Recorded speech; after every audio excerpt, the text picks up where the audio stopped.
Door Clearance Center here. Today is all about barn doors. This one is a 100-inch tall K-bar to go over an 8-foot opening.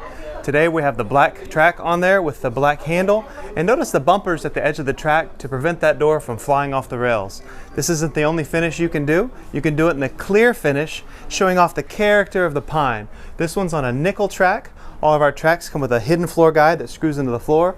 All of our doors come pre-routed on the bottom, so you don't have to do the work. That's not the only two styles we have. Come on in, let me show you a few more. First up, we have our 4-light steel barn door. This comes in 2 sizes.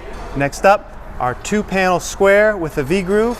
After that, 2-panel arch V-groove, our Z-bar, our K-bar, our X-bar, and last is our Craftsman in that rustic style.